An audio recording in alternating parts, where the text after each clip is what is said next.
Bismillahirrahmanirrahim. Assalamualaikum warahmatullahi wabarakatuh. Alhamdulillah, wassalatu wassalamu ala rasulillah wa ala alihi wa ashabihi wa man wala. Amma ba'd. Ikhwan wa akhwat fillah rahimakumullah. Kita masuk sesi yang ketiga, pukul 13 sampai 14 nanti. Kemudian setelah itu tanya jawab sampai pukul 14.30. Dan tadi pembahasan kita sampai halaman 262.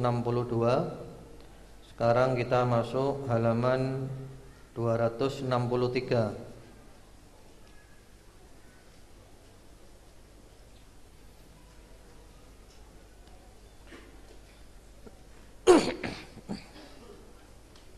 Qala Syekhul Musannif rahimahullahu ta'ala,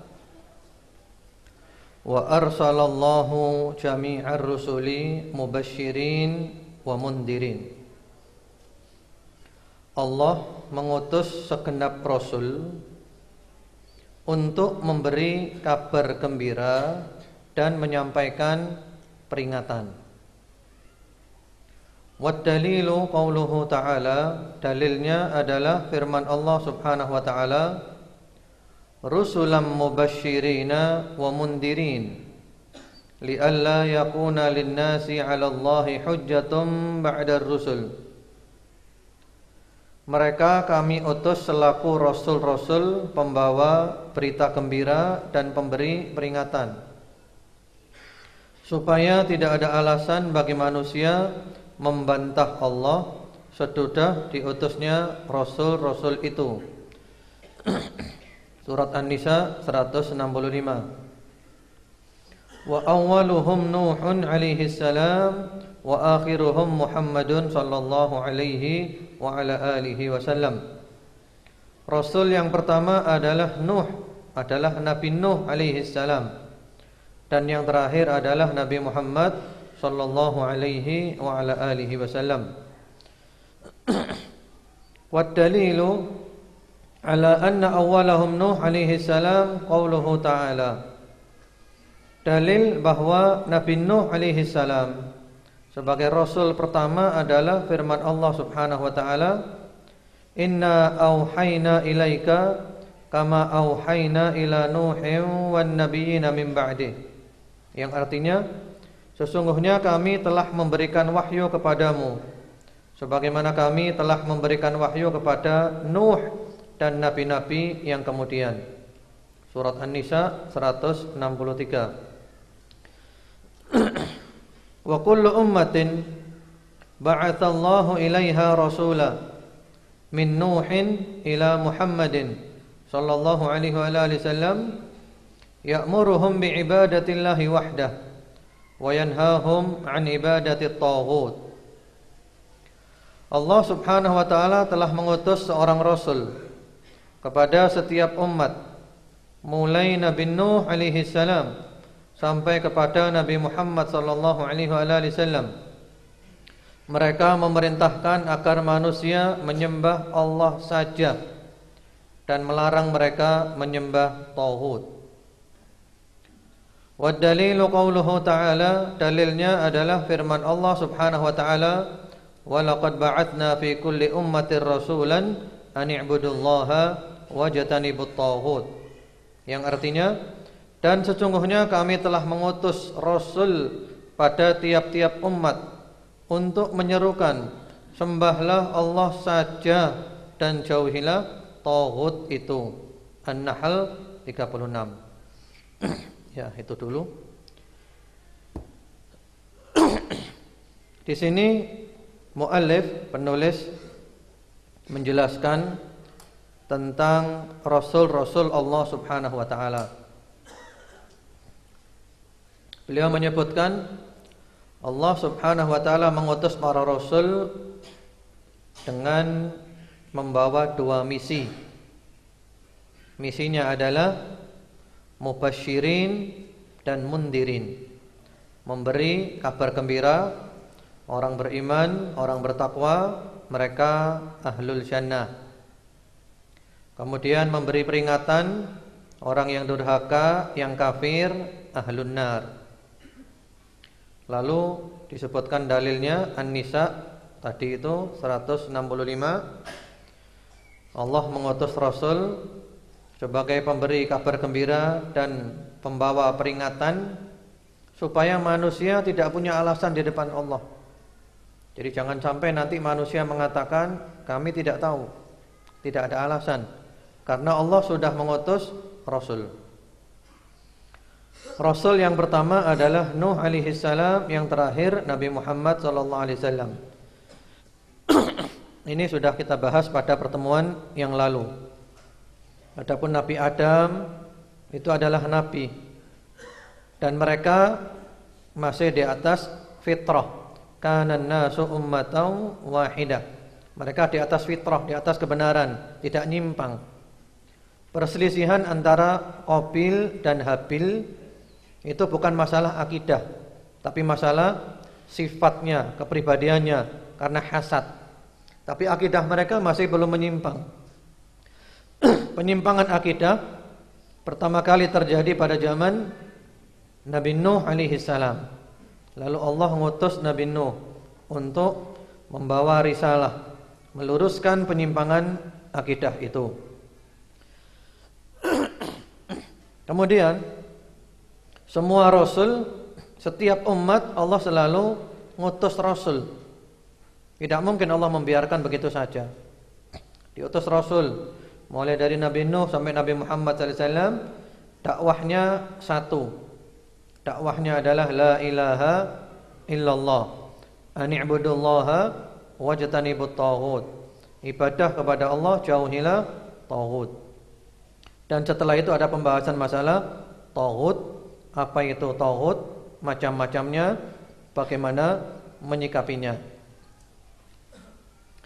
Nah, sekarang pada sesi yang ketiga ini mari kita bahas sedikit panjang tentang Nabi dan Rasul. Pembahasan ini saya ambil dari kitab Ar-Rusul war-Risalat yang ditulis oleh Profesor Dr. Umar bin Sulaiman Al-Ashqar. Beliau punya silsilah tentang akidah, bagus sekali. Rukun iman semuanya masing-masing satu kitab. Mengenai definisi Nabi dan Rasul, tadi sudah dijelaskan bahwasanya yang masyhur Nabi itu man uhiya ilaihi minal bashar walam yu'mar bitablighi. Nabi adalah orang laki-laki yang diberi wahyu namun tidak diperintahkan untuk menyampaikan. Kalau Rasul man uhiya ilaihi minal bashar wa yu'mar bitablighi, orang laki yang diberi wahyu dan diperintahkan untuk menyampaikan.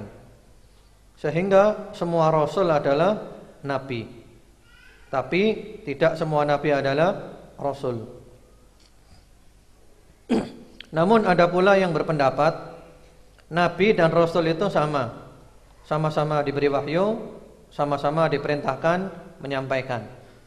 Hanya bedanya dari sisi kalau Rasul membawa risalah baru, menyempurnakan risalah yang sebelumnya.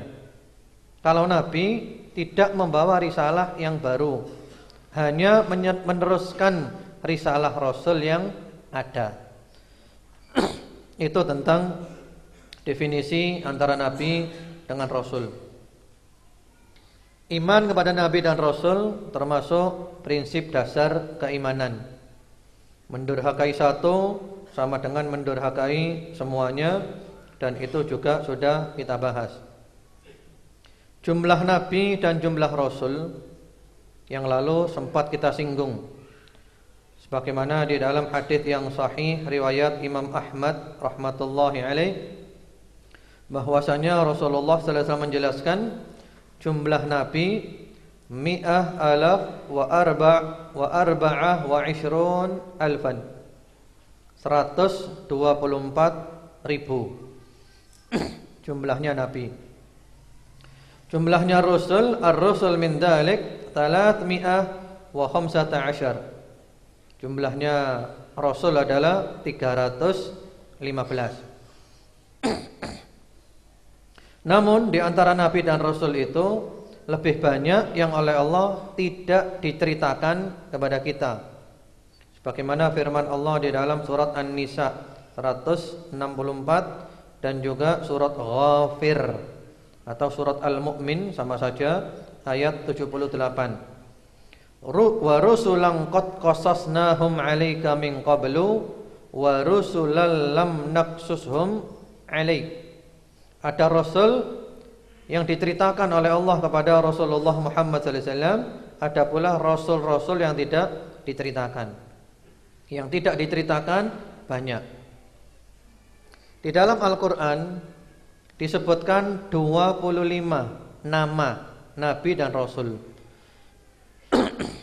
Mari kita lihat di surat apa saja di Al-Qur'an.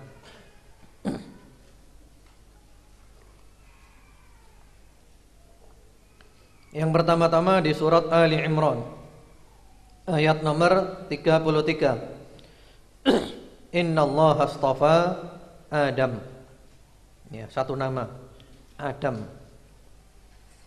Kemudian berikutnya di dalam surat Hud ayat nomor 50. Wa ila 'adin akhahum Huda. Satu nama, Hud, Nabi Hud. Kemudian berikutnya surat Hud ayat 61. Wa ila Tsamuda akhahum Salihah. Nah, satu nama, Saleh. Kemudian berikutnya surat Hud ayat 84. Wa ila Madyana akhahum Syu'aiba. Nah, satu nama lagi, Syu'aib. Kemudian berikutnya surat Al-Anbiya ayat 85.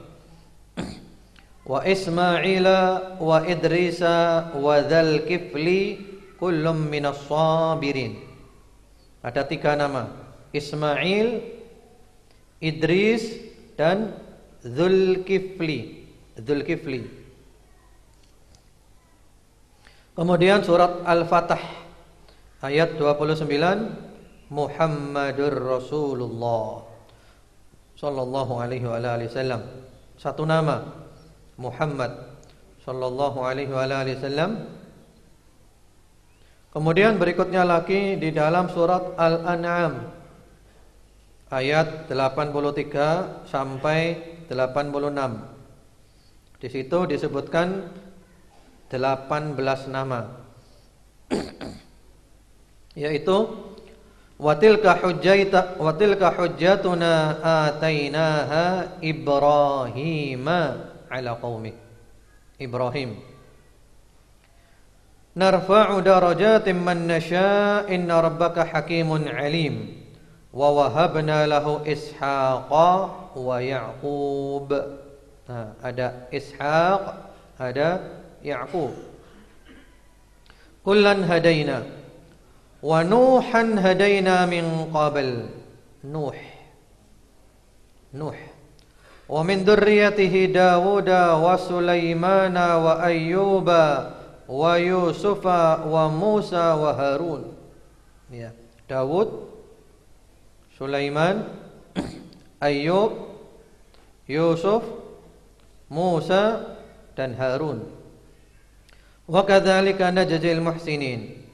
Wa Zakaria wa Yahya wa Isa wa Ilyas kullum minas salihin. Di situ ada Zakaria, Yahya, Isa, Ilyas. Wa Ismaila wal Yasa'a wa Yunusa wa Luta. Ya, Ismail tadi sudah disebutkan juga. Ilyasa. Kemudian Yunus dan Lut. Wa kullan faddalna 'alal 'alamin. Jumlahnya total ada 25. Di situ ada diulangi 2 kali Ismail. Tadi Al-Anbiya 85 dan di sini diulangi lagi. Jadi jumlah total di Al-Quran nama Nabi dan Rasul adalah 25. Kemudian ada pula nama-nama Nabi yang tidak disebutkan di Al-Quran, tapi disebutkan di dalam sunnah, hadits yang sahih. Ada Nabi namanya Nabi Syith, ya, Shin ya Sa, Nabi Syith. Itu disebutkan di dalam hadits riwayat Ibnu Hibban dengan sanad yang sahih, sebagaimana dinukil oleh Al-Hafidz Ibnu Katsir dalam kitabnya Al-Bidayah wan Nihayah. Ibnu Katsir menyebut wa kana nabiyya, bahwasanya Syith ini adalah nabi. Bahkan sahabat Abu Dzar meriwayatkan hadis dari Rasulullah sallallahu alaihi wasallam, annahu unzila alaihi khamsuna sahifah, diturunkan kepadanya 50 lembaran wahyu. Itu Syith. Ada juga nabi yang disebutkan di dalam sunnah, Yusha' bin Nun, Nabi Yusha' bin Nun, yang mana ada kisahnya sebagaimana riwayat Imam Muslim dan juga Imam Ahmad, dijelaskan panjang lebar oleh Ibnu Katsir dalam kitabnya Al-Bidayah wan Nihayah. Ketika Nabi Yusha' bin Nun ini hendak membebaskan Baitul Maqdis, ya, waktu itu peperangan sampai asar, dan beliau belum sempat sholat asar, sibuk dengan berjihad sampai matahari hampir terbenam. Lalu beliau berdoa kepada Allah, mengatakan kepada matahari, anti ma'murah wa ana ma'mur, Allahumma ihbisha alayya syai'a. Ya, wahai matahari, engkau diperintah Allah, aku juga diperintah Allah. Ya Allah, tahanlah sejenak. Ya, tahanlah matahari sejenak, karena saya belum sholat asar, supaya saya bisa sholat asar. Jadi matahari oleh Allah ditahan saat itu, sehingga memungkinkan Nabi Yusha' bin Nun dan pengikutnya untuk sholat asar. Kemudian ada pula orang-orang soleh yang masih diperselisihkan apakah dia orang soleh atau nabi, seperti Dzulqarnain yang kisahnya oleh Allah diabadikan di dalam surat Al-Kahfi. Dzulqarnain. Kemudian juga Tubba' yang oleh Allah disebutkan di dalam surat Ad-Dukhan 37, juga di dalam surat Qaf ayat 12 sampai 14. Ahum khairun am qaumu Tubba'. Nah, ini nabi atau orang soleh. Bagaimana sikap kita? Sikap kita adalah tawakuf. Tawakuf itu wallahu alam. Karena Nabi aja tawakuf dalam masalah Dzulqarnain dan masalah Tubba'. Sebagaimana disebutkan di dalam riwayat yang sahih Al-Hakim dan juga Al-Baihaqi di dalam Sahih Al-Jami'. Rasulullah sallallahu alaihi wasallam bersabda, "Ma adri atubba' nabiyyan amla wa ma adri Dzulqarnain nabiyyan amla." Aku tidak tahu Tubba' itu nabi atau bukan. Aku juga tidak tahu Dzulqarnain nabi atau bukan. Jadi tawakuf wallahu alam. Ada pula Al-Khadir, Nabi Khadir, atau kita menyebut Khidir, yang juga disebutkan kisahnya oleh Allah di dalam surat Al-Kahfi, walaupun tidak disebutkan namanya, tapi di dalam hadits yang sahih disebutkan namanya. Yang saat itu ilmunya di satu sisi lebih tinggi daripada Nabi Musa di satu sisi, yaitu beliau mempunyai ilmu yang Nabi Musa tidak punya, ilmu yang benar-benar aneh, ya. Nah, beliau ini nabi atau bukan? Sebagian ulama cenderung mengatakan beliau adalah nabi, karena tidak mungkin kalau bukan nabi bisa mengalahkan nabi, apalagi Nabi Musa, nabi besar. Itu tentang Khadir. Jadi beliau adalah nabi, Nabi Khadir atau Khidir. Kemudian selanjutnya, ma'asyiral muslimin, ikhwan wa akhwat fillah rahimakumullah. Kita ini perlu nabi. Kita ini perlu rasul. Karena Allah Subhanahu wa taala menciptakan kita untuk beribadah. Wa ma khalaqtul jinna wal insa illa liya'budun. Adz-Dzariyat 56. Dan kita tidak mungkin tahu tata cara ibadah dengan akal kita. Ibadah itu enggak mungkin ngarang ibadah tersesat. Sehingga kita perlu nabi, perlu rasul untuk menunjukkan kepada kita cara beribadah yang benar. Begini loh cara beribadah kepada Allah yang benar. Sehingga nabi dan rasul itu diikuti. Kita tidak perlu ngarang-ngarang ibadah macam-macam, hasil perenungan, hasil pemikiran, hasil perasaan, hasil percobaan. Agama bukan itu. Agama bukan hasil percobaan, bukan hasil pemikiran, bukan hasil perenungan, bukan hasil ya macam-macam, bukan. Agama pakai wahyu. Qala Allah, qala Rasulullah sallallahu alaihi wasallam, supaya kita tidak melenceng dari jalan yang benar, jalan yang diridhai oleh Allah Subhanahu wa taala, shiratal mustaqim. Selanjutnya, apa misi dan tugas yang diemban oleh para rasul? Wadhaifur rusul wa muhimmatuhum. Tugas dan misi yang diemban oleh para rasul. Yang pertama-tama, tugas dan misinya adalah al-balaghul mubin, menyampaikan. Menyampaikan. Allah Subhanahu wa taala berfirman di dalam surat Al-Maidah ayat 67. Ya ayyuhar rasulu balligh ma unzila ilaika mir rabbik wa illam taf'al fama ballaghta risalatah.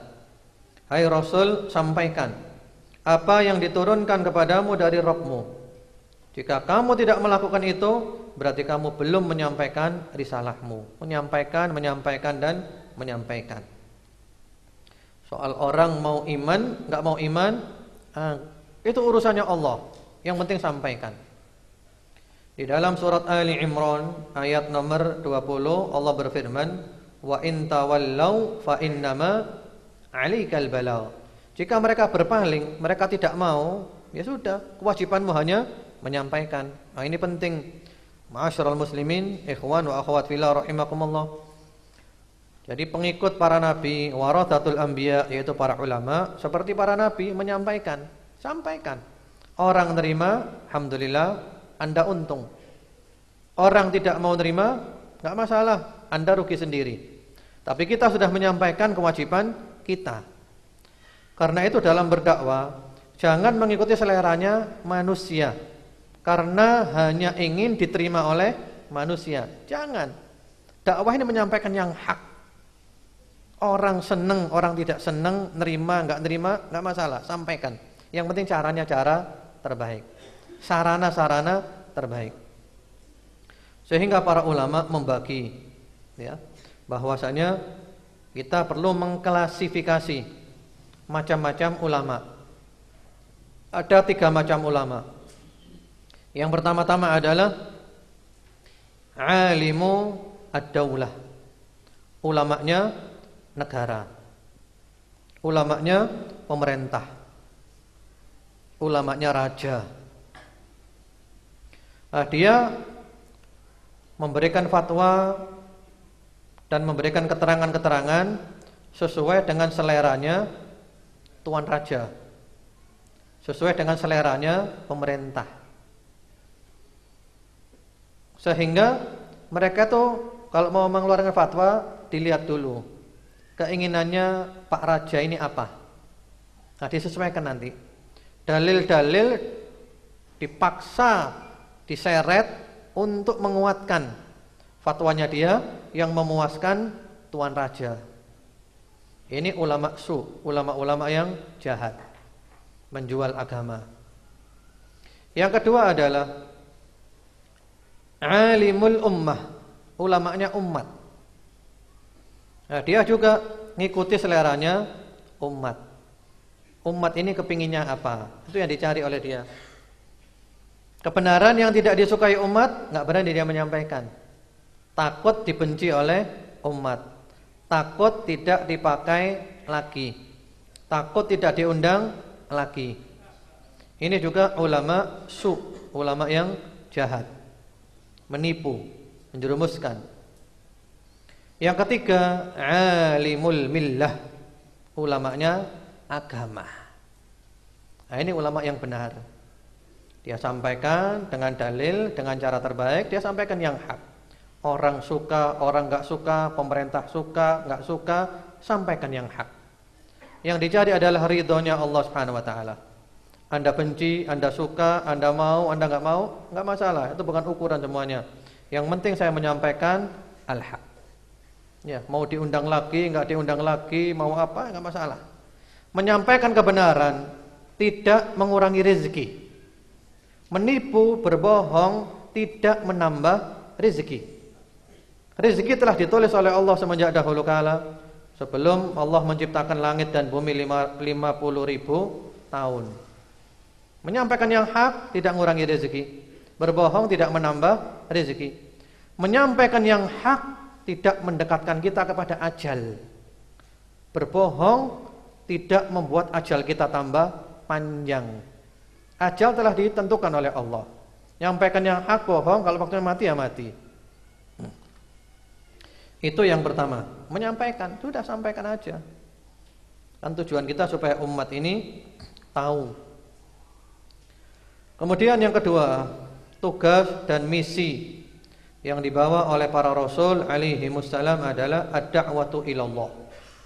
Berdakwah, mengajak manusia kepada Allah. Sebagaimana tadi ayatnya An-Nahl 36. Walaqad ba'atna fi kulli ummatir rasulan an i'budullaha wajtanibut taghut. Tiap-tiap umat Allah ngutus rasul. Dakwahnya sama, ibadah kepada Allah, jauhi taghut. Nanti kita bahas tentang taghut itu.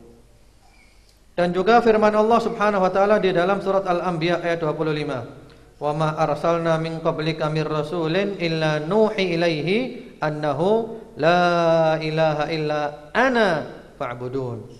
Jadi semua nabi dakwahnya itu sama. Mengesahkan Allah, mentauhidkan Allah, jangan menyekutukan Allah, la ilaha illallah. Semua nabi dakwahnya sama. Hanya syariatnya berbeda.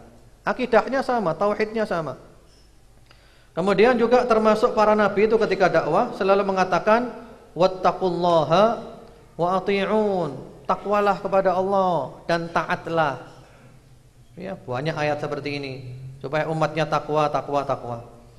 Jadi kalau kita lihat di sini, ma'asyiral muslimin, ikhwan wa akhwat fillah rahimakumullah, dakwah mengajak manusia kepada Allah, bukan kepada dirinya, bukan supaya fanatik kepada dirinya, bukan kepada kelompoknya, bukan kepada golongannya, organisasinya, dan tidak sama sekali. Ngajak orang kepada Allah. Fanatik hanya kepada Allah dan juga kepada Rasulullah Muhammad sallallahu alaihi wasallam, karena Allah menyuruh kita untuk mengikuti Rasulullah Muhammad sallallahu alaihi wasallam secara mutlak.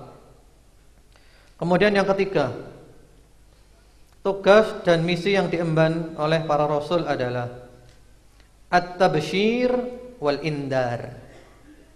At-tabsyir wal indar. Yang tadi sudah kita singgung, memberikan kabar gembira dan juga memberikan peringatan. Tadi ayatnya juga sudah disampaikan. Kalau orang baik bertakwa, ya dia adalah ahlul jannah, mendapat ridha Allah. Kalau orang jahat, durhaka, kafir, dia adalah ahlun nar, mendapat murkanya Allah Subhanahu wa taala. Kemudian berikutnya yang keempat, tugas dan misi yang diemban oleh para rasul adalah islahun nufus wa tazkiyatuha, memperbaiki jiwa dan mensucikannya. memperbaiki jiwa dan mensucikannya, supaya jiwa ini bersih, jiwa ini suci. Ya.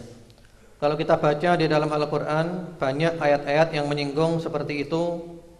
Di antaranya ya, di surat Al-Jumu'ah ayat nomor 2. Huwallazi ba'atsa fil ummiyina rasulan minhum yatlu 'alaihim ayatihi wa yuzakkihim wa yu'allimuhumul kitaba wal hikmah wa in kanu min qablu lafi dhalalim mubin. Ya, yuzakkihim, membersihkan jiwa.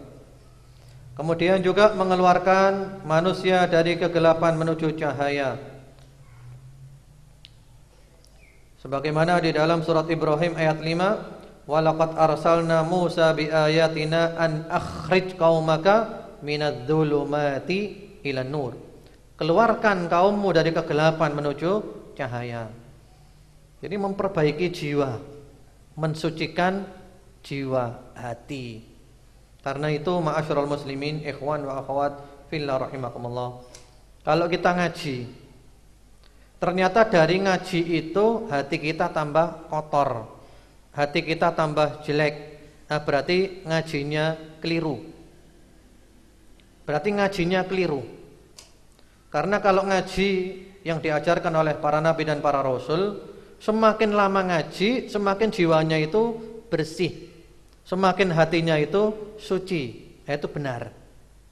Karena itu antum kalau ngaji, usahakan mencari guru ngaji atau majlis-majlis yang mempunyai 2 kriteria.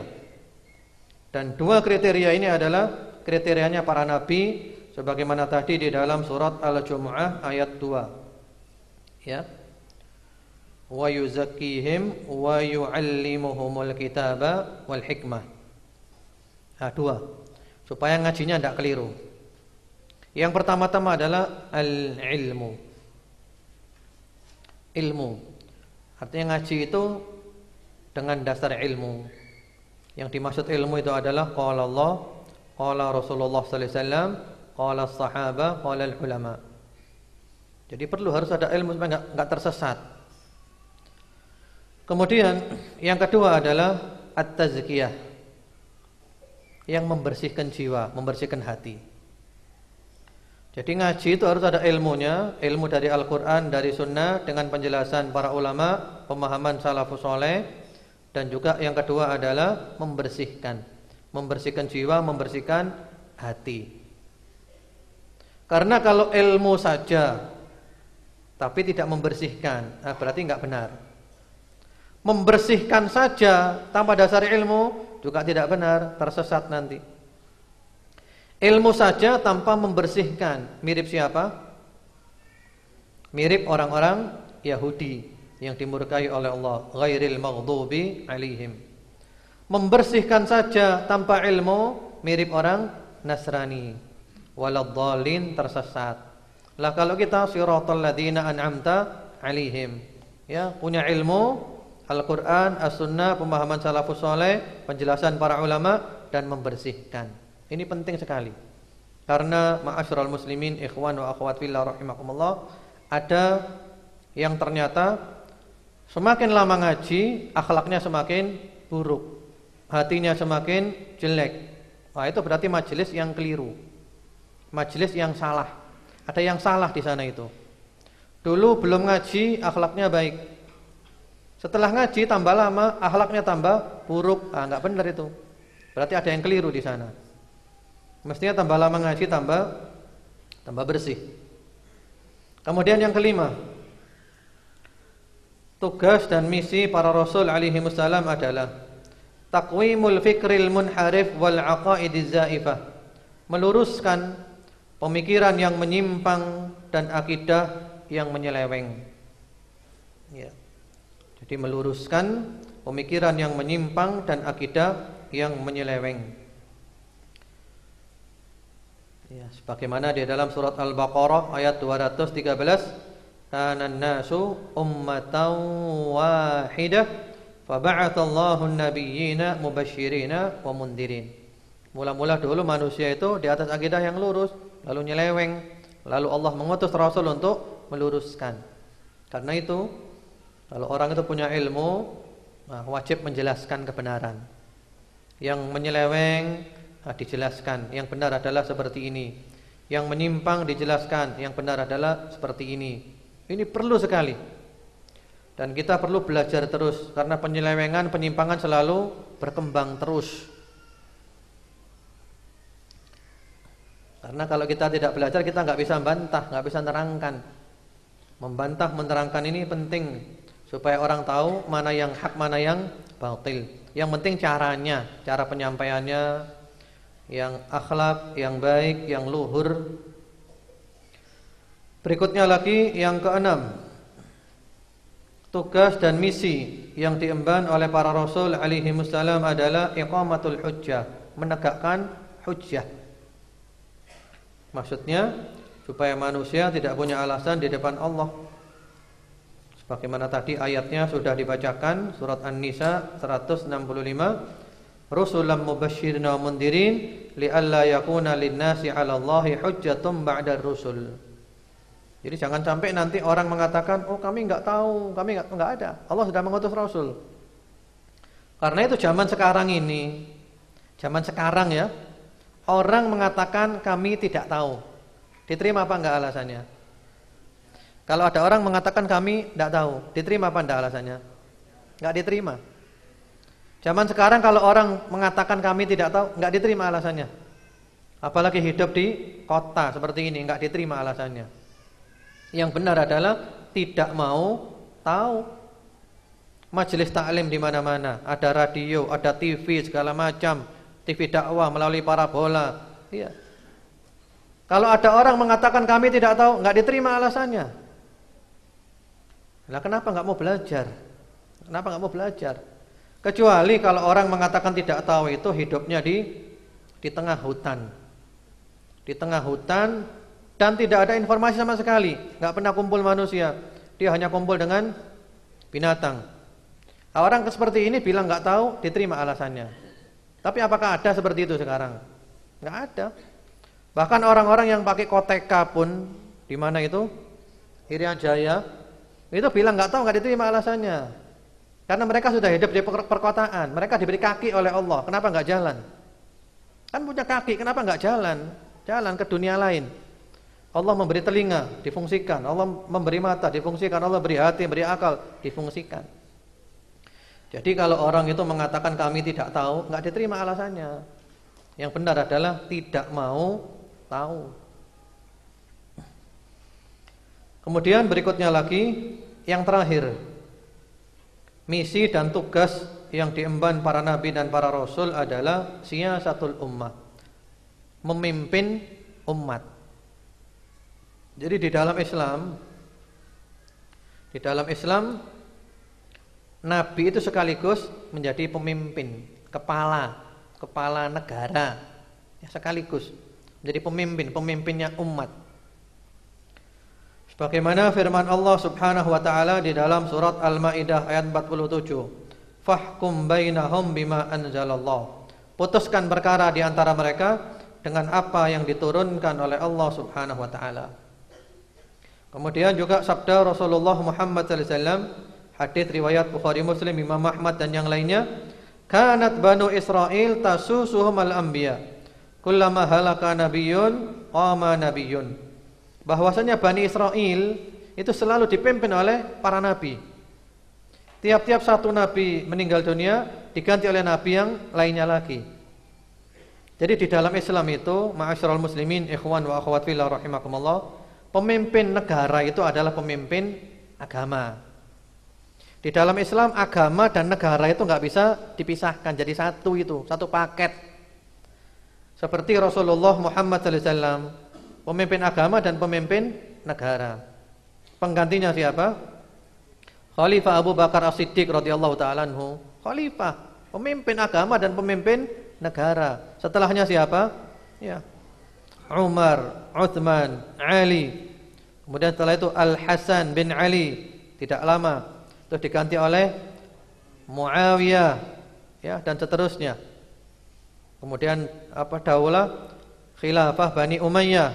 Setelah itu khilafah Bani Abbasiyah. Mereka adalah pemimpin agama sekaligus pemimpin negara. Jadi satu paket. Jadi kalau ada orang mengatakan harus dipisahkan antara agama dengan negara.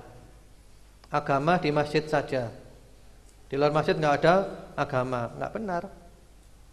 Jadi itu tugas dan misi yang diemban oleh para rasul alaihi wassalatu wassalam. Selanjutnya kita masih memperluas pembahasan masalah ini tentang tahapan-tahapan dakwahnya Rasulullah Muhammad sallallahu alaihi wasallam. Ada berapa tahapan dakwahnya Nabi? Kemudian permasalahan apa yang menjadi pertentangan antara Nabi Muhammad sallallahu alaihi wasallam dengan orang-orang kafir? Kalau kita melihat di dalam sirah Nabi Muhammad sallallahu alaihi wasallam, dakwah Nabi itu melalui arba' marahil, 4 tahapan. Nah, di sini penting untuk membantah orang-orang yang mengatakan Islam itu tegak dengan pedang. Islam adalah agama kekerasan. Islam adalah teroris. Enggak benar. Kita katakan kepada orang itu, Anda belajar lagi. Anda tidak tahu permasalahannya. Karena kalau kita buka sirah, sama sekali enggak benar itu. Tahapan yang pertama, al-marhalatul ula, ad-da'watu sirran wastamarrat 3 sanawat. Yaitu dakwah sirriyah, dakwah sembunyi-sembunyi selama 3 tahun. Jadi ketika beliau jadi nabi dan rasul, pertama-tama dakwahnya sembunyi-sembunyi. Ya, sembunyi-sembunyi 3 tahun. Setelah 3 tahun baru masuk tahapan yang berikutnya, al-marhalah ats-tsaniyah, tahapan yang kedua. Yang tadi telah diterangkan ayatnya ya, fasda' bima tu'mar wa a'rid 'anil musyrikin wa anzir 'ashiratakal aqrabin. Sekarang pindah yang kedua, ad-dakwah jahron atau jahriyah, dakwah terang-terangan tapi tanpa peperangan. Tanpa peperangan. Sudah, dakwah terang-terangan tapi tanpa ada perang. Karena enggak punya kekuatan apa-apa periode Mekah. Sehingga diapa-apakan ya enggak bisa balas, ya sabar aja sudah. Dihina, dicaci, difitnah, bahkan Nabi juga ya dilempar kotoran. Bahkan sebagian sahabat malah dibunuh. Ammar bin Yasir, ibunya dibunuh dengan cara yang sangat keji yang bernama Sumayyah. Bapaknya Yasir dibunuh juga. Anaknya disiksa sampai enggak kuat. Sahabat Bilal disiksa, sahabat Khabbab disiksa. Wah, luar biasa.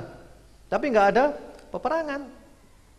Rasulullah sallallahu alaihi wasallam ketika melewati keluarganya Ammar yang disiksa oleh majikannya karena mereka para budak, Rasulullah enggak bisa membela. Rasulullah hanya mengatakan sabron ala Yasir fa inna mau'idakumul jannah. Wahai keluarga Yasir, sabar, surga menantimu. Itu aja. Sudah sabar gitu aja. Ini terus sampai hijrah. Sampai hijrah. Setelah hijrah ke Madinah, pindah ke tahapan yang ketiga, al-marhalatu tsalitsah. Yaitu ad-da'watu jahran ma'a qital man ibtada'a bil qital. Dakwah terang-terangan sambil memerangi orang yang memulai memerangi. Jadi kalau ada orang memerangi, ya dilayani. Ini namanya adalah jihadu ad-dafa'. Jihad defensif. Hanya bela diri. Diserang, diperangi, baru kita layani. Ini berlanjut terus sampai perjanjian Hudaybiyah, yaitu tahun ke-6 Hijriyah. Setelah tahun ke-6 Hijriyah, maka pindah kepada al-marhalah ar-rabi'ah, tahapan yang keempat, yang terakhir. Ini berlaku sampai hari kiamat. Ad-da'watu jahran ma'a qitali man yaqifu fi sabilid dakwah. Dakwah terang-terangan sekaligus memerangi siapa saja yang menghalangi jalan dakwah. Ya, ini berlanjut sampai hari kiamat. Kalau kita lihat ini, Islam disebarkan dengan apa? Dengan sabar, dengan lemah lembut. Peperangan itu ada karena adanya kedoliman. Dan peperangan itu tujuannya adalah untuk memberantas kedoliman, menghilangkan, menegakkan keadilan. Ya, dari sini kita lihat betapa Rasulullah Muhammad SAW sabar seperti itu. Jadi kalau ada orang mengatakan Islam itu disebarkan dengan pedang, dengan kekerasan, kamu belajar sirah lagi. Belajar sirah lagi. Bahkan di dalam Islam, di dalam negara Islam, orang kafir itu dilindungi. Orang kafir dilindungi. Bukan nanti kalau sudah negara Islam orang kafir dibantai semuanya. Tidak. Justru di dalam negara Islam itu orang kafir malah dilindungi. Yang kemudian mereka disebut sebagai kafir dhimmi, kafir yang tidak memerangi dan mereka mau tunduk kepada aturan yang ada dan mereka membayarkan jizyah. Dilindungi mereka itu. Kita baik kepada mereka. Bahkan membunuh orang kafir mu'ahad. Mu'ahad itu orang kafir yang ada perjanjian untuk diberi keamanan. Seperti orang kafir mu'ahad itu kafir yang masuk negara dan mereka mendapat visa.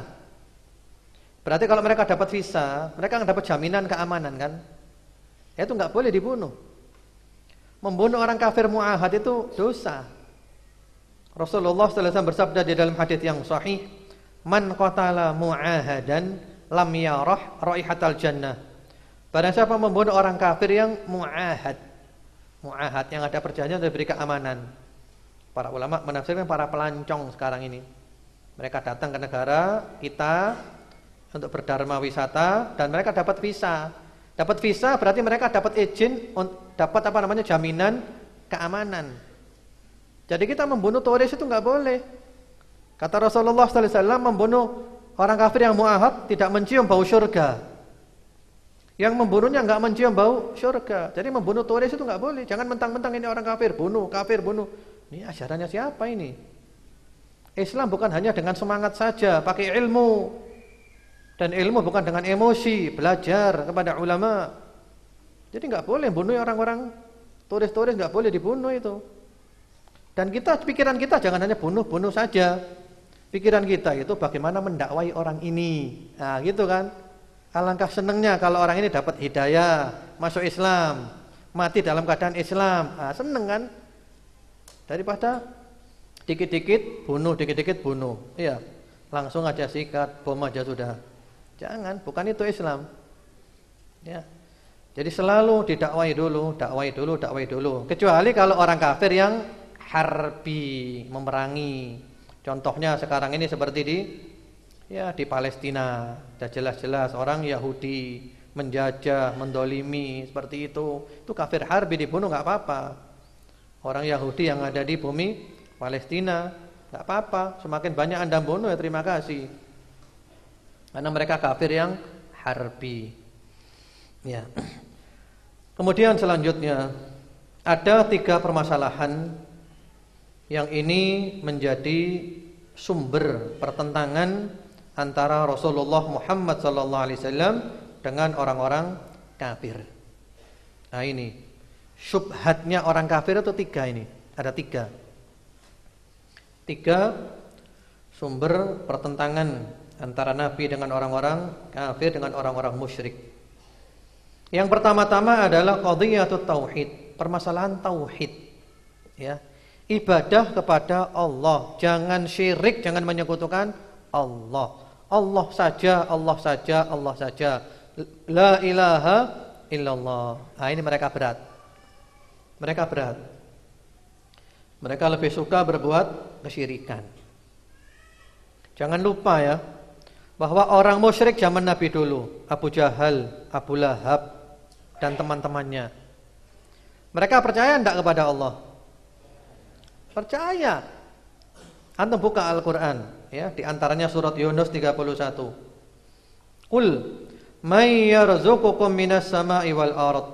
Amman yamliku as-sam'a wal absara? Wa man yukhrijul hayya minal mayyit yukhrijul mayyita minal hayy? Wa man yudabbirul amr?" Fasayaquluna Allah. Faqul afala tattaqun. Kalau mereka ditanya, yang memberi rezeki siapa? Yang memiliki siapa? Yang ngatur siapa? Yang menghidupkan siapa? Yang mematikan siapa? Mereka jawab, Allah. Mereka percaya dengan Allah. Yang menciptakan Allah, yang memiliki Allah, yang ngatur semuanya. Mereka percaya. Nah, cuman masalahnya mereka itu menyekutukan Allah, syirik. Nah, syirik macam-macamnya banyak. Sehingga ketika mereka diajak ke Allah saja nolak. Menolak dengan keras. Mereka mengatakan sebagaimana di dalam surat Shad ayat 5, "Aja'alal alihata ilahau wahida." Apakah Tuhan yang banyak mau dijadikan satu? Ya. Inna hadza la syai'un ujab. Ini sesuatu yang mengherankan. Nah, sekarang banyak orang Islam seperti ini, kalau diajak kepada Allah saja itu tidak mau. Harus punya embel-embelnya, ada fulan macam-macam lah. Ya, ini berarti kita perlu belajar tauhid lagi. Ini masalah yang pertama, tauhid. Mereka suka kalau ada ya sekutu-sekutu bagi Allah Subhanahu wa taala. Kemudian permasalahan yang kedua adalah permasalahan risalah. Risalah. Maksudnya risalah di sini, mereka tidak mau menerima kalau Nabi dan Rasul itu adalah manusia. Enggak nerima mereka. Mereka inginnya Nabi dan Rasul itu adalah malaikat. Kalau manusia enggak percaya. Sebagaimana firman Allah di dalam surat Ibrahim ayat 10 dan 11. "In antum illa basyarum mithluna." Kamu manusia kayak kita kok, ngaku jadi nabi, ngaku jadi rasul. Kamu kan manusia. Ya, istilahnya kamu dulu kecil kan temanku dulu. Ya. Kok sekarang jadi nabi dan rasul. Kemudian qalat lahum rusuluhum in nahnu illa basyarum mithlukum walakinnallaha yamunnu ala may yasha'u min ibadihi. Iya benar. Aku adalah manusia kayak kamu. Tapi aku oleh Allah diberi wahyu. Yang mereka enggak nerima itu. Mereka mintanya malaikat jadi nabi dan rasul. Lalu oleh Allah dijawab di dalam surat Al-An'am ayat nomor 9. "Walau ja'alnahu malakal la ja'alnahu rajulan wa la labasna 'alaihim ma yalbisun." Kalau seandainya rasulnya itu adalah malaikat dalam bentuk asli, kan enggak mungkin, enggak bisa lihat kita malaikat. Seandainya rasulnya adalah malaikat, tentu oleh Allah dijadikan malaikat menjelma jadi manusia. Dan kalau malaikat menjelma jadi manusia, nanti manusia akan bingung mana yang benar-benar jelmaannya malaikat, mana yang pura-pura manusia biasa mengaku jelmaannya malaikat. Membingungkan kan? Ya intinya mereka tuh pokoknya nggak mau nerima, nggak mau nerima. Jadi alasannya ada 1001 alasan. Seperti orang-orang sekarang lah, orang-orang jil itu kan nggak bisa nerima kalau nabinya adalah manusia biasa, sehingga oleh mereka dikritisi dengan macam-macam. Naudzubillah. Kemudian bukan hanya itu saja, nabinya, rasulnya orang miskin, mereka nggak terima. Mereka mintanya nabi dan rasul harus yang paling kaya, punya segala-galanya. Nah ini kok anak yatim, miskin lagi ngaku jadi nabi dan rasul, enggak diterima oleh mereka. Ya. Sebagaimana di dalam surat Az-Zukhruf ayat 31 32, "Laula nuzzila hadzal Qur'anu ala rajulin minal qaryataini 'adzim, ahum yaqsimuna rahmata rabbik." Kok diturunkan kepada orang ini sih? Wahyunya kok bukan kepada orang lain yang lebih kaya dari dia, lebih tinggi jabatannya dan kedudukannya. Lalu Allah dibantah, apakah mereka yang membagi-bagi rahmatnya Allah? Allah yang milih Allah. Yang milih itu adalah Allah Subhanahu wa taala. Dan Allah tidak mungkin keliru ketika memilih. Kemudian juga firman Allah di dalam surat Al-Furqan ayat nomor 7 dan 8. Ya. Jadi mereka inginnya nabi dan rasul itu harus kaya, punya segala-galanya. Kemudian permasalahan yang ketiga, Yang menjadi pertentangan antara Nabi Muhammad sallallahu alaihi wasallam dengan orang-orang musyrik adalah al-ba'tsu ba'dal maut. Kebangkitan setelah kematian. Mereka enggak percaya. Sudah mati selesai kok dibangkitkan. Ya. Sebagaimana di dalam surat As-Saffat ayat 16 17, "A'idza mitna wa kunna turaban wa 'idhaman a inna lamab'utsun aw aba'unal awwalun." Apakah nanti kita mati sudah jadi tanah, jadi tulang belulang mau dibangkitkan lagi? Demikian pula nenek moyang kita. Enggak mungkin itu, enggak mungkin. Ya. Lalu oleh Allah dibantah dengan berbagai macam bantahan yang sudah kita bahas semuanya. Itu 3 hal yang menjadi pertentangan antara Rasulullah Muhammad sallallahu alaihi wasallam dengan orang-orang musyrik. Ya. Wallahu alam, itu dulu aja. Sekarang kita ada sesi cukup panjang untuk tanya jawab. Kalau ada yang mau ditanyakan, tafadhol, silakan dituliskan di kertas. Dan insyaallah nanti ba'dal asar kita sesi terakhir membahas tentang taghut itu.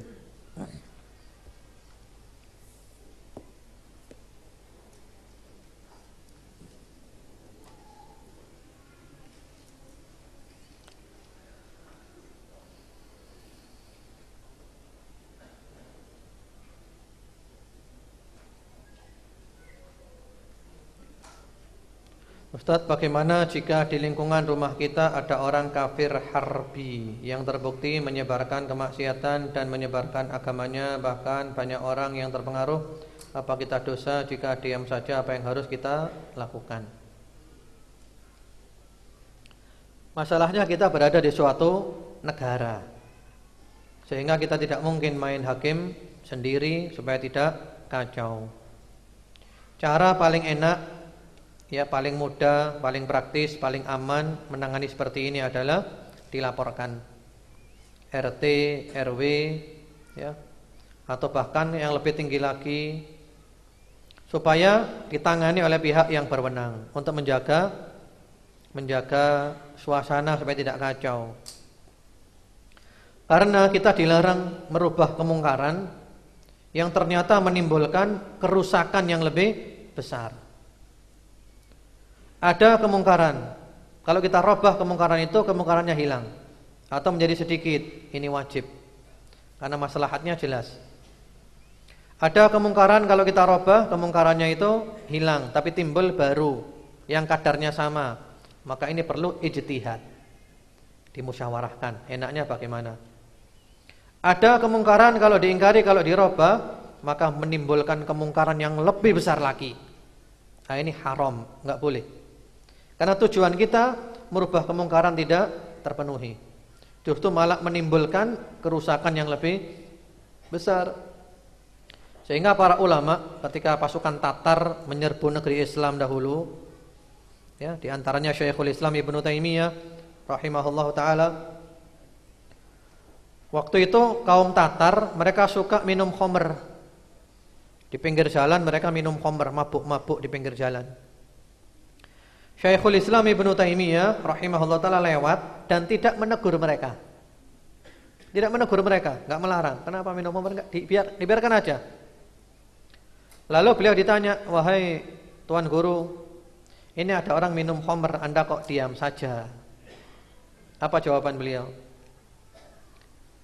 "Lau mana'tuhum min syurbil khamri la dhahabu yaqtuluna an-nufus wa hadha asyad au kama qala." Kalau aku larang mereka daripada minum khamr, mereka akan marah, mereka akan membunuh orang-orang. Dan membunuh orang lebih jelek, lebih parah. Jadi dihadapkan dua kemungkaran. Kemungkaran pertama mereka minum khamr. Kemungkaran kedua mereka membunuh orang. Lebih besar mana kemungkarannya? Bunuh orang. Sehingga dipilih akhafud dararain, yang madaratnya lebih ringan. Dah biarkan aja mereka minum khamr, yang penting enggak bunuh orang. Bukan berarti kita setuju mereka minum khamr, tidak. Tapi daripada mereka membunuh orang, mending mereka minum khamr. Nah, demikian pula kita kalau mau merubah dengan kekuatan, jangan sampai menimbulkan kerusakan yang lebih besar. Ya, atau juga mungkin dilaporkan kepada ulama-ulama seperti itu.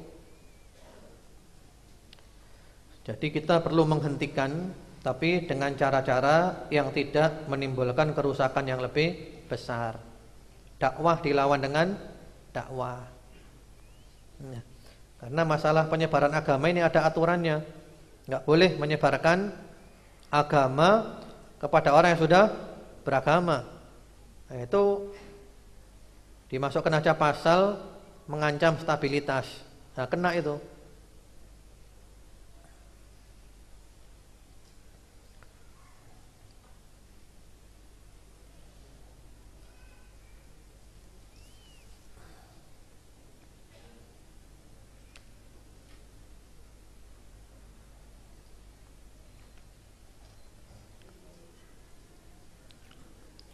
Adakah kriteria tertentu seseorang disebut sebagai ulama? Seseorang disebut ulama itu kalau menurut Al-Quran, menurut Sunnah dan menurut pemahamannya salafus soleh adalah al-ulama al-amilun, punya ilmu dan mengamalkan ilmunya. Kalau punya ilmu tidak mengamalkan ilmu, maka mereka itu adalah juhala. Kebalikannya ulama. Ulama orang berilmu, kalau juhala orang bodoh. Sehingga para salafus soleh mengatakan kafa bi khasyatillahi ilma wa kafa bil ightirari billahi jahla. Cukuplah takut kepada Allah sebagai suatu ilmu, dan cukuplah tertipu dari Allah, melanggar, menyimpang sebagai suatu kebodohan. Jadi orang takut kepada Allah berarti dia ulama. Enggak takut kepada Allah berarti orang bodoh. Jadi ulama itu yang punya ilmu dan mereka mengamalkan ilmunya.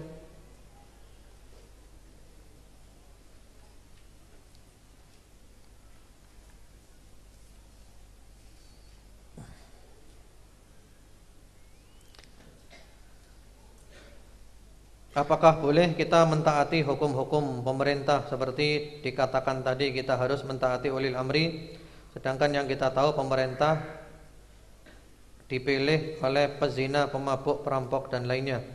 Sedangkan zaman Nabi dulu yang memilih pemimpin adalah orang Islam seperti yang dikatakan dan seterusnya. Ya. Kita taat selama tidak disuruh berbuat maksiat. At-ta'atu fil ma'ruf.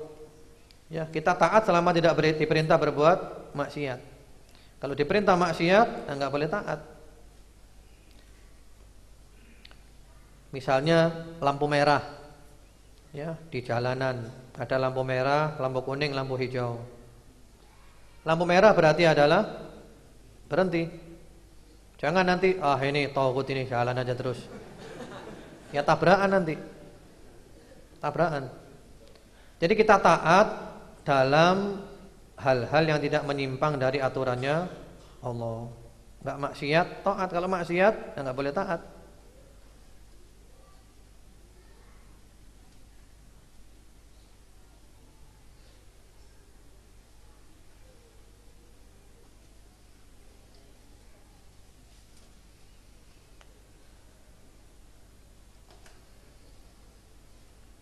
Dakwah Rasulullah sallallahu alaihi wasallam dimulai dari tauhid dan dilanjutkan dengan seluruh syariat Islam.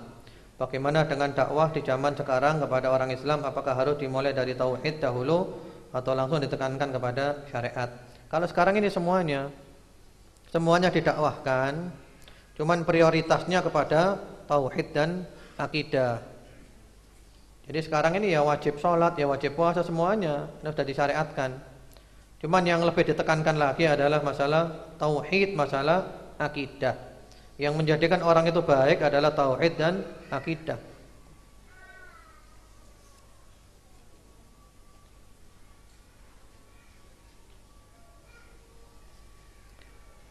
Apakah Luqmanul Hakim juga diperselisihkan? Iya, tidak ada keterangan Luqmanul Hakim apakah nabi ataukah orang saleh. Sebagian ulama cenderung mengatakan beliau adalah orang yang saleh. Makanya diberi nama Luqman Al-Hakim, yaitu orang yang bijaksana, yang diberi hikmah.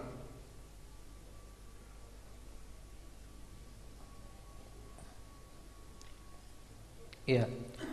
Tolong sebutkan nasab Rasulullah sallallahu alaihi wasallam sampai Nabi Ibrahim. Wah. Ini harus ngerpek dulu ini. Nasabnya Nabi sampai Nabi Ibrahim. Ada nasabnya ditulis di dalam buku-buku, di dalam kitab-kitab sirah. Ya, kalau antum mau saya bacakan.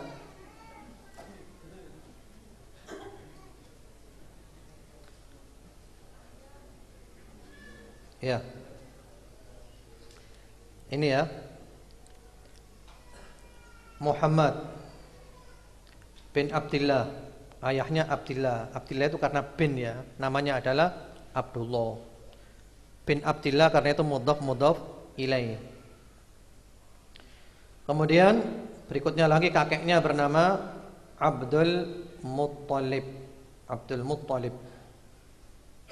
Abdul Muttalib itu sebutannya, namanya menurut para ulama adalah Syaibah. Namanya adalah Syaibah bin Hashim. Bin Hashim. Disebutkan di dalam Ar-Rahiqul Maktum, Hashim ini namanya adalah Amr. Kemudian bin Abdi Manaf. Abdi Manaf ini namanya adalah Al-Mughirah. Kemudian bin Qusay. Qusay ini namanya adalah Zaid. Kemudian bin Kilab, bin Murrah, bin Ka'ab, bin Lu'ay, bin Ghalib, bin Fihir. Fihir ya. Fihir ini diberi gelar Quraisy. Nah, Quraisy itu dari sini. Jadi Quraisy itu keturunannya dari Fihir ini. Kemudian bin Malik bin An-Nadhr. Nadhr ini namanya Qais. Bin Kinanah, bin Khuzaimah, bin Mudrikah. Mudrikah namanya adalah Amir bin Ilyas, bin Mudhar, bin Nizar, bin Ma'ad, bin Adnan. Itu sampai kakek yang ke-20. Lah dari Adnan ini sampai Nabi Ismail itu ada beda pendapat. Ada berapa kakek dan namanya siapa saja, beda pendapat. Yang pasti wallahu alam ya, yang pasti adalah Adnan keturunannya Nabi Ismail.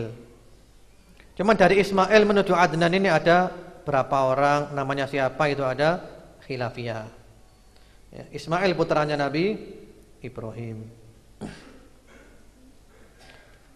Belajar nasab ini perlu.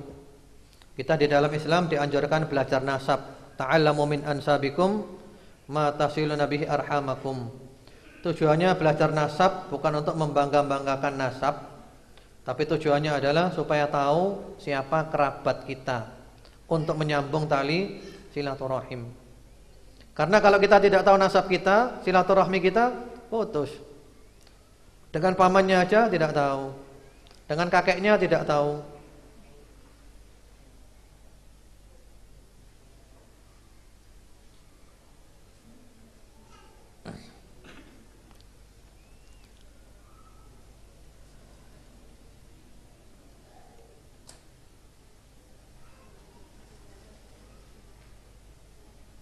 Ya. Mohon nasihatnya Ustadz, saya kesulitan untuk mengatur perasaan saya.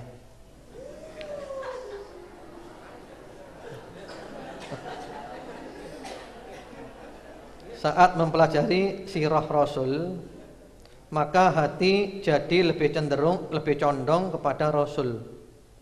Saat mempelajari tauhid akidah, maka hati saya sangat condong kepada Allah. Saya takut karena saya menyadari sulitnya untuk membentuk rasa cinta pada Allah dan Rasul.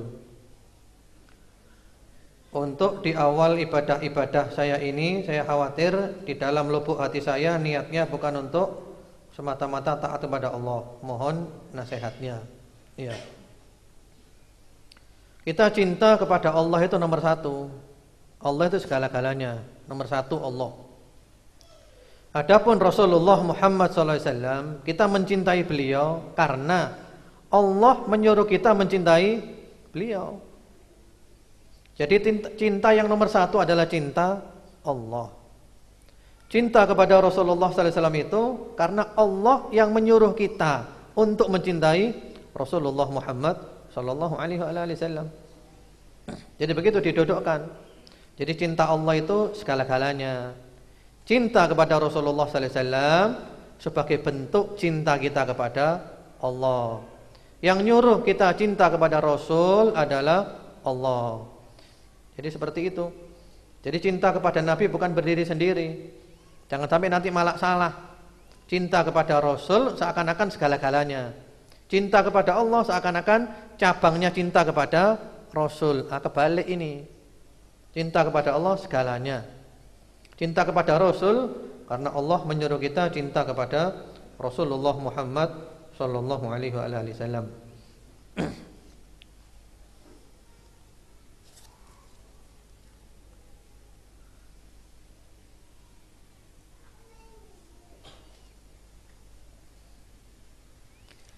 Mohon dijelaskan bagaimana peran pemuka agama atau para ulama di Indonesia dengan perkembangan agama-agama lain selain Islam yang sekarang kita lihat begitu pesat dan terang-terangan mensyiarkan agamanya.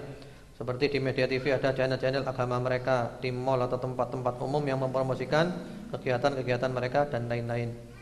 Sebenarnya kita juga punya banyak channel kan. Cuma di televisi melalui parabola. TV-TV sunnah juga banyak. Ada Rojak TV, ada Insan TV, ada Wisol TV. Ya itu sunnah semuanya. Tinggal kita beli parabola, disetel TV-nya itu. Jadi intinya ya kita jangan mau kalah. Ya inilah kelebihannya orang non muslim itu di sini. Non muslim itu kalau menjabat, jabatannya dimanfaatkan untuk membela agamanya. Kalau orang Islam kalau menjabat lupa dengan agamanya. Sudah pensiun baru bela agama mati-matian. Alhamdulillah daripada tidak sama sekali. Tapi kalau kita mau jujur, setelah pensiun ibaratnya macan sudah enggak punya gigi, ompong. Mestinya mumpung masih menjabat itu pergunakan jabatan untuk bela agama. Sehingga ada manfaatnya, memberikan kontribusi untuk Islam wal muslimin. Demikian pula ketika kaya, ketika punya uang, mikir agama. Bagaimana kita buat TV dakwah? Itu uang tidak hilang itu. Itu justru uang yang milik kita selama-lamanya, kita bawa sampai mati, kita bawa sampai ketemu Allah Subhanahu wa taala. Ya jangan mau kalah dengan mereka. Kalau mereka gitu. Kemudian juga di pertokoan, wah luar biasa syiar-syiar agama mereka. Ya karena memang tokonya milik mereka masalahnya. Lah kita orang Islam punya toko besar, Islamnya malah seakan-akan kesannya dihilangkan. Malah malu kalau ada kesan ini adalah tokonya orang Islam. Ya harus disadarkan lagi. Seperti itu. Makanya kalau antum kaya nanti ya, punya pertokoan, simbol-simbol Islam antum tampakkan di tokonya antum. Kalau antum jadi wali kota, jadi pejabat, bela agama. Bela agama. Buat apa saya jadi pejabat kalau saya tidak bela agamanya Allah? Yang diminta itu adalah kontribusi kita untuk Islam wal muslimin itu apa? Kontribusi itu yang diminta. Misalnya kalau antum nanti menjadi menteri urusan apa namanya? Yang memberikan perizinan pada radio itu apa namanya? Menteri Menko Info. Wah. Kalau antum jadi menteri seperti itu, radio dakwah antum beri izin semuanya, jangan dipersulit. Antum cari keliling Indonesia radio dakwah diminta kasih izin semuanya. Antum jempol 4 itu. Jabatan antum bermanfaat. Jangan sudah jadi menteri radio dakwah malah dipersulit mendapatkan izin. Buat apa jadi menteri Anda? Faedahnya apa terus? Karena itu kalau antum jadi menteri nanti bela orang Islam. Bela. Orang kafir itu bela agamanya tidak malu. Terang-terangan tidak malu, bangga. Orang Islam bela agamanya kok malah malu, gengsi, gimana, enggak enak. Subhanallah. Ya, insyaallah mudah-mudahan antum jadi pejabat semuanya nanti membela Islam wal muslimin. Itu syaratnya ya. Maharnya itu. Maharnya kontribusi kepada Islam wal muslimin. Kalau enggak jadi semuanya.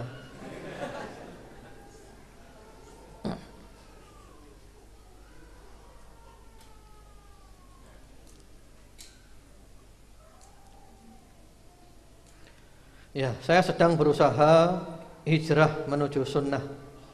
Keluarga memandang negatif tentang cadar dan tempat ngaji yang di dalamnya ada orang-orang bercadar dan menyuruh saya untuk mengaji di pengajian yang umumnya yang menurut mereka semua kalangan bisa masuk.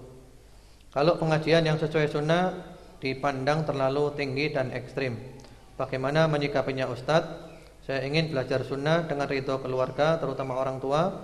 Kalau tidak menuruti apa saya durhaka, bagaimana Ustadz? Iya. Sebenarnya sunnah itu dakwah yang paling lembut, dakwah yang paling indah.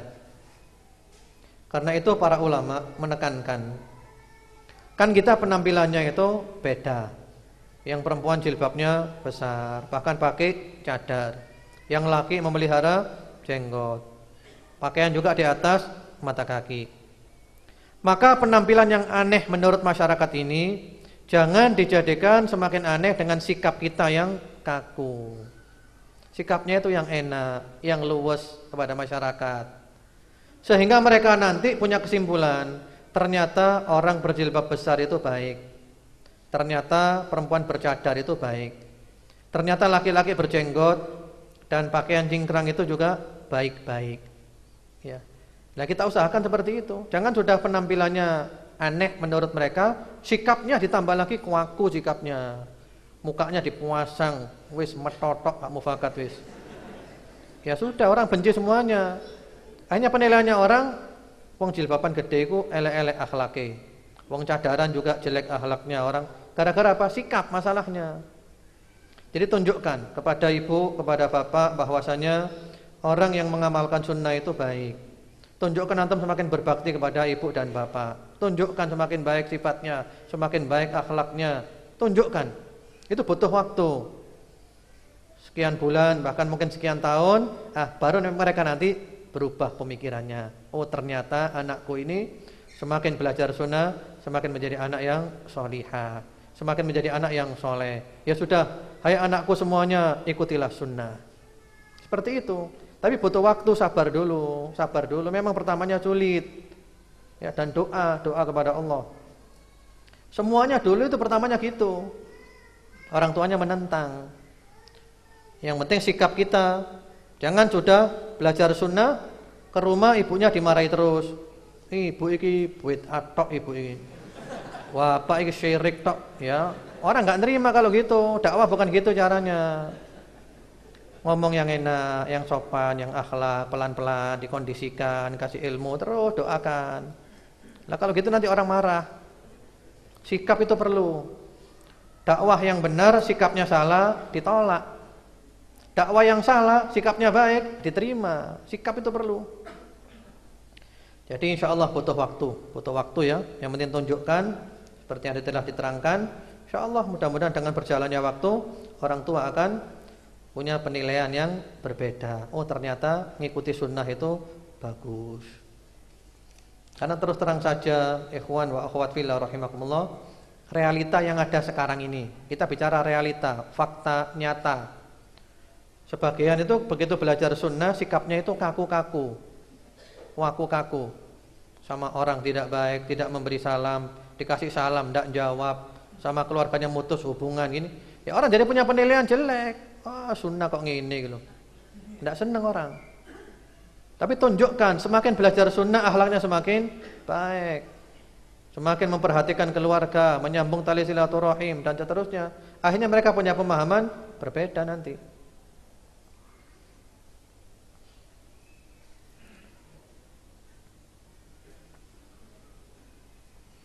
Afwan Ustaz, apakah di zaman sekarang ini ada golongan kafir dhimmi dan kafir mu'ahad? Iya.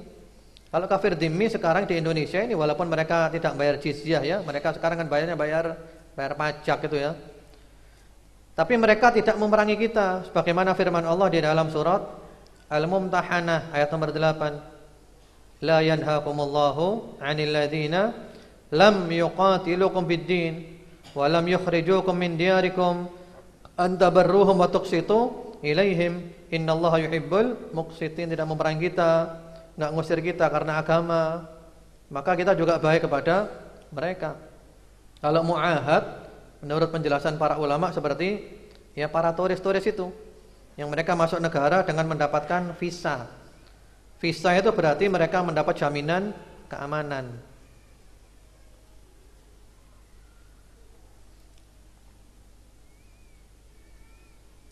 Afwan Ustaz, bagaimanakah cara kita mencintai Rasulullah sallallahu alaihi wasallam yang sesuai sunnah? Tadi kan telah dijelaskan kan? Ada berapa tadi? Ada 7.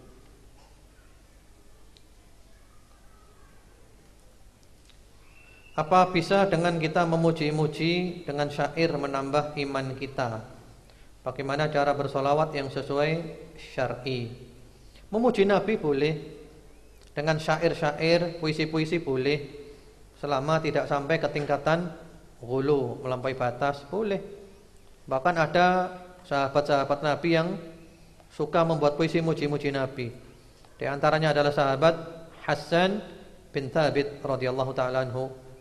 Di antara puisinya adalah wa ajmalu minka lam tara qattu aini wa ahsanu minka lam talidin nisa'u khuliqta mubarra'an min kulli aibin ka'annaka qad khuliqta kama tasha'u. Ya, pujian kepada Nabi, ya, ketampanannya Nabi, kebagusannya Nabi. Nabi itu indah, bagus, seakan-akan Nabi diciptakan Allah seperti pilihannya Nabi sendiri. Saya kepingin begini, kepingin begini.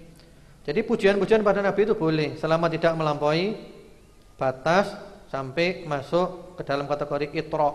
Itra itu apa namanya? Kultus. Sebagaimana sabda beliau, la tutruni kama ataratin nasara ibna Maryam, innama ana abdun faqulu abdullahi wa rasuluh. Jangan memuji aku berlebih-lebihan, seperti orang-orang Nasrani memuji, mengkultuskan Isa putra Maryam. Aku adalah seorang hamba, katakan saja hamba Allah dan Rasulnya. Salawat sesuai syariat adalah salawat yang kita baca di dalam salat, itu salawat yang terbaik. Allahumma salli ala Muhammad wa ala ali Muhammad kama shallaita ala Ibrahim wa ala ali Ibrahim, dan seterusnya. Minimal kita mengucapkan Allahumma salli ala Muhammad wa ala ali Muhammad. Sebenarnya arti daurah itu apa? Daurah itu sesuatu yang berjalan rutin, ya. Daurah, ya. Seperti daurah, di sini kita mengadakan daurah. Kalau apa namanya? Pengertian umumnya ya semacam penataran, ya kayak gitulah. Atau pesantren kilat. Nah, kayak ginilah, seminar. Mirip-mirip begitulah. Atau pesantren kilat seperti itu.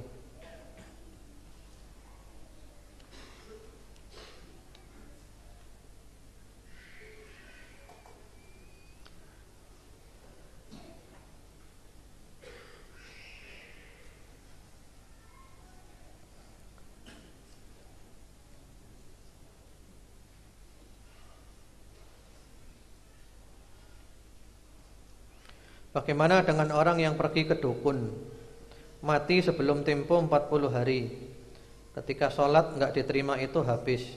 Apakah ia sudah tobat? Padahal ia sudah tobat. Apakah dia mati dalam keadaan husnul khotimah atau su'ul khotimah, padahal saat itu sholatnya orang tadi enggak diterima? Maksudnya enggak diterima itu kalau belum tobat. Kalau sudah tobat ya selesai. Orang berbuat dosa apapun, sebesar apapun, orang musyrik, orang kafir, Yahudi, Nasrani, dan yang lainnya, kalau mau tobat kepada Allah, diterima tobatnya oleh Allah. Orang datang ke dukun, tobat kepada Allah, diterima tobatnya oleh Allah.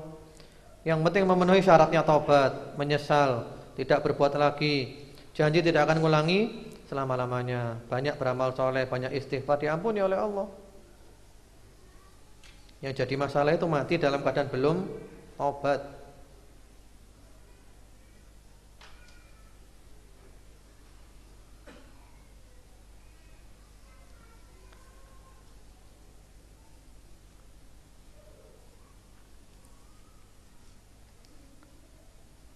Ustadz, bagaimana caranya Nabi dakwah kepada jin, atau cara mengajak jin agar beriman? Jin itu hadir ketika ada pengajian. Jadi ketika ada pengajian, jin itu hadir. Cuman bedanya, jin bisa lihat kita enggak bisa lihat jin. Innahu yarakum huwa wa qabiluhu min haitsu la tarawnahum. Sehingga ketika Rasulullah dakwah, ketika Rasulullah salat malam pulang dari Thaif itu, Rasulullah ketika salat malam baca ayat Al-Qur'an, jin dengar. Wa id sarafna ilaika nafaram minal jinni yastami'una al-Qur'an falamma hadaruhu qalu ansitu falamma qudiya wallaw ila qaumihim mundirin qalu ya qaumana, dan seterusnya. Wah, jin senang dengar, ini kok seperti yang wahyu turun kepada Nabi Musa, hai jin, hai kaumku masuklah Islam, ikuti Muhammad. Bahkan ada juga riwayat yang menyebutkan Rasulullah sallallahu alaihi wasallam sempat dibawa ke alamnya jin, dakwah kepada mereka, sehingga para sahabat sempat kehilangan Rasulullah Muhammad sallallahu alaihi wasallam. Lalu Rasulullah cerita bahwa baru saja diajak ke tempatnya jin untuk dakwah kepada mereka. Kalau Rasulullah bisa, jangankan jin, dengan malaikat bisa ketemu. Ya seperti itu. Jadi dakwah, sekarang kita dakwah ini jin itu banyak hadir, cuman tidak kelihatan. Jadi jin itu hadir. Karena itu kalau antum mau meruqyah rumah, kan di rumah itu ada jinnya. Ada orang mungkin kadang merasa di kamar ini kayaknya kok ada jin yang ganggu. Itu caranya meruqyah rumah itu didakwai aja.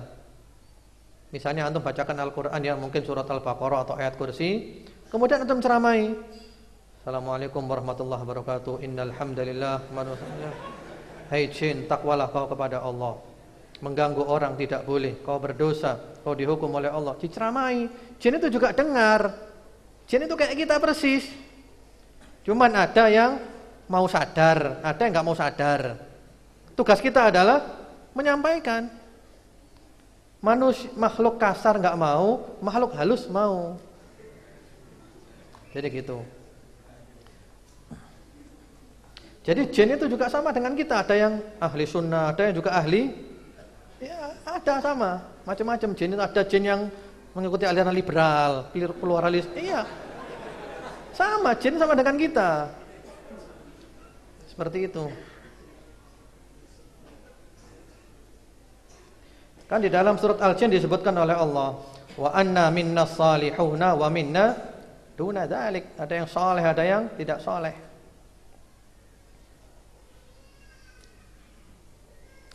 Ustaz, saya ingin bertanya mengenai sunnah Nabi, apakah makan dengan 3 jari itu sunnah? Ada yang mengatakan bahwa hal itu adalah sifatnya khobar al-insaniyah, jadi tidak usah diikuti syukron. Makan 3 jari itu memang sunnah, tapi lihat dulu makan apa masalahnya. Kalau Nabi dulu makan kurma, makan roti. Lah kalau makan soto gimana? 3 jari. 1 hari tidak habis-habis itu. Jadi 3 jari itu lihat makanannya dulu. Kalau makanannya yang keras-keras kayak tadi itu ya, kurma, roti, bisa 3 jari. Tapi kalau kuah ya nggak bisa, ya pakai sendok.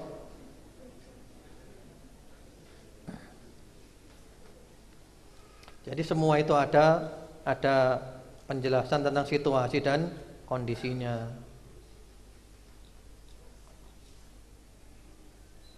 Ustadz, apakah boleh kita membaca sirah Nabi yang ditulis oleh para orientalis, sastrawan dan semisalnya? Jangan. Ada buku-buku sirah Nabi ditulis oleh orang orientalis, diantaranya Karen Armstrong. Dia punya buku tentang Muhammad sallallahu alaihi wasallam. Jangan dibaca. Karena dia nanti akan menyebarkan pemikirannya melalui sirah itu pelan-pelan. Kita enggak terasa sudah kena pengaruhnya. Jadi kalau mau baca buku itu, bacalah buku yang sudah pasti aman. Pasti aman, ini penting. Kalau masih campuran, jangan dibaca. Kenapa? Karena kalau sudah terlanjur masuk di hati, masuk di pikiran, keluarnya itu nanti sulit. Jadi baca aja buku-buku yang dari penerbit-penerbit sunnah yang dikenal, seperti tadi yang sudah direkomendasikan 2. Karena banyak buku sirah Nabi dari orientalis, kemudian juga dari orang Syiah juga ada. Jangan, ini versi mereka bahaya, meracuni nanti.